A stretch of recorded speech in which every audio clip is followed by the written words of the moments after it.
Phone tapping కేసులో SIT దూకుడు పెంచింది. బీఆర్ఎస్ వర్కింగ్ ప్రెసిడెంట్ కు నోటీసులు ఇచ్చారు సిట్ అధికారులు.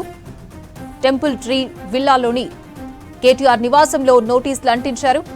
రేపు ఉదయం 11 గంటలకు జూబ్లీహిల్స్ పిఎస్ లో జరిగే విచారణకు రావాలని నోటీసుల్లో తెలిపారు. ఇప్పటికే మాజీ మంత్రి హరీష్ రావును విచారించింది సిట్. 2023 అసెంబ్లీ ఎన్నికల సమయంలో ప్రతిపక్ష నేతల ఫోన్లు ట్యాపింగ్ చేశారని ఆరోపణలున్నాయి. సొంత పార్టీ నేతల ఫోన్లు ట్యాపింగ్ చేశారని ఆరోపణలొచ్చాయి.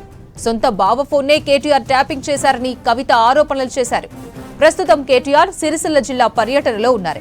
సిరిసిల్ల జిల్లా నుంచి హైదరాబాద్ వచ్చిన తర్వాత సిట్ నోటీసులపై స్పందించనున్నారు కేటీఆర్. ఫోన్ ట్యాపింగ్ కేసు దర్యాప్తుపై స్పెషల్ ఫోకస్ పెట్టింది సిట్. హైదరాబాద్ సిపి సజ్జనార్ నేతృత్వంలో సిట్ ఏర్పాటయ్యాక దూకుడు పెంచింది. ఇప్పటికే ఇంటెలిజెన్స్ మాజీ చీఫ్ ప్రభాకర్ రావు, శ్రవణ్ రావులను ఇప్పటికే విచారించింది. కేటీఆర్ కు సిట్ నోటీసులపై మరిన్ని డీటెయిల్స్ శ్రీనివాస్ అందిస్తారు. శ్రీనివాస్, ట్యాపింగ్ కేసును కేటీఆర్ మరో లొట్టపీస్ కేసుగా కొట్టిపారేశారు. ఇప్పుడు సిట్ నోటీసులపై ఏం జరగబోతోంది? కేటీఆర్ ప్రస్తుతం అయితే సిరిసిల్లలో ఉన్నాడు. ఆయన నియోజకవర్గంలో అక్కడ స్థానికంగా ఉన్నటువంటి నేతలతోటి సమావేశమయ్యారు. మున్సిపల్ ఎన్నికల మీద ఆయన సమావేశం అవుతూ మున్సిపల్ ఎన్నికలకు సంబంధించినటువంటి కార్యకర్తలకు, నేతలకు దిశానిర్దేశం చేస్తున్నారు.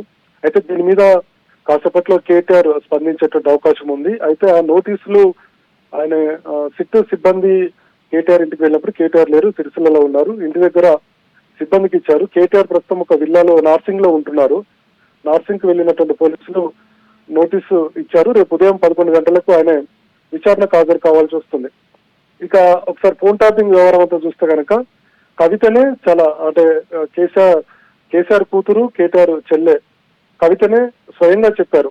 చాలా సార్లు మీడియా ముందు కూడా అంశాన్ని ప్రస్తావించారు. తన భర్త ఫోన్ ట్యాప్ చేశారు. భార్యాభర్తలు మాట్లాడుకున్నటువంటి ఫోన్లు కూడా ట్యాప్ చేసినటువంటి పరిస్థితి బీఆర్ఎస్ లో ఉంది అనేది ఆమె ఆరోపణలు చేశారు. ఆరోపణలు ఆ సమయంలో కవిత చేసిన టైంలో ఆరోపణలు పెద్ద ఎత్తున చర్చకు దారితీశాయి. రాజకీయ వర్గాల్లో కూడా ఈ స్థాయిలో ఫోన్ ట్యాపింగ్ జరిగింది. ఎందుకంటే కేసీఆర్ కు సొంత కూతురు కవిత భర్త ఫోన్ ట్యాప్ చేశారంటే రాష్ట్రంలో చాలా మంది ఫోన్లు ట్యాప్ చేసి ఉంటారనేది అనుమానాలు వచ్చాయి. ఆ తర్వాత మనం చూసాం 2 రోజుల క్రితము హరీష్ రావు కూడా నోటీసులు ఇచ్చారు. ఆ ట్యాప్ లో ఆయన కూడా ఫోన్ ట్యాపింగ్ లో కూడా ఆయన కూడా ఉన్నట్టుగా కొంత పోలీసులు ఆధారాలు ధృవీకరించారు కాబట్టి ఆయనకు నోటీసులు ఇచ్చి పిలిచారు.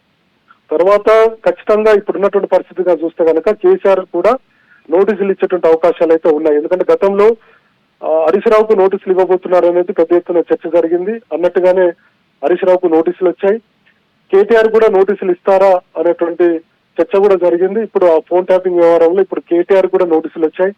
నెక్స్ట్ కేసీఆర్ కూడా నోటీసులు ఇచ్చేటువంటి అవకాశాలు ఉన్నాయి. ఎందుకంటే అప్పుడు జరిగినటువంటి ఫోన్ ట్యాపింగ్ వ్యవహారం అంతా రాష్ట్ర వ్యాప్తంగా అందరికీ తెలుసు.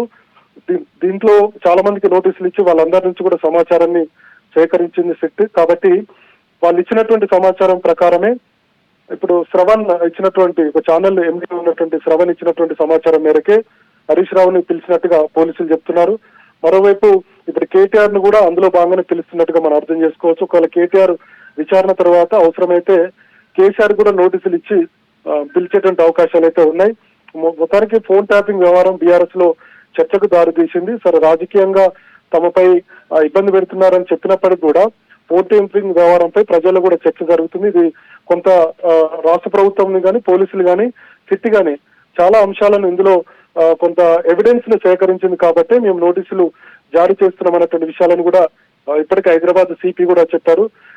కాబట్టి దీని మీద బీఆర్ఎస్ ఎట్లా రియాక్ట్ అవుతుందనే చూడాలి. ఎందుకంటే ఇప్పటికీ ముఖ్యంగా హరీష్ రావుకి ఇచ్చిన తర్వాత నిన్న మొన్న పెద్ద ఎత్తున మీడియా ముందు కూడా బీఆర్ఎస్ నేతలు మీడియా ముందుకు వచ్చి మాట్లాడారు.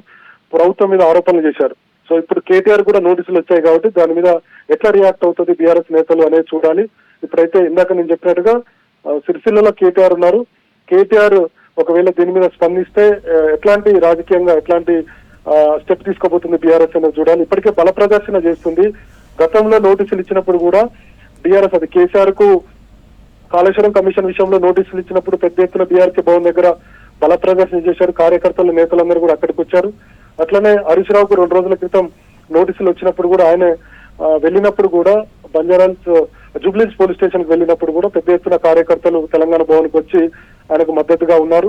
సో ఇప్పుడు కేటీఆర్ కూడా నోటీసులు వచ్చాయి కాబట్టి సో భారీగా కార్యకర్తల ఈ జన సమీకరణ బంద్ చేసి కూడా రాష్ట్ర ప్రభుత్వం మీద ఒత్తిడి పెంచినటువంటి ప్రయత్నాలు బీఆర్ఎస్ చేస్తుందని అనుకోవచ్చు.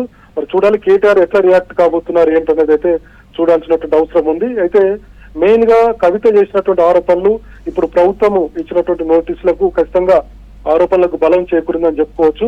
కవిత చేసినటువంటి ఆరోపణల తర్వాత బీఆర్ఎస్ లో కూడా పెద్ద ఎత్తున చర్చ జరిగింది.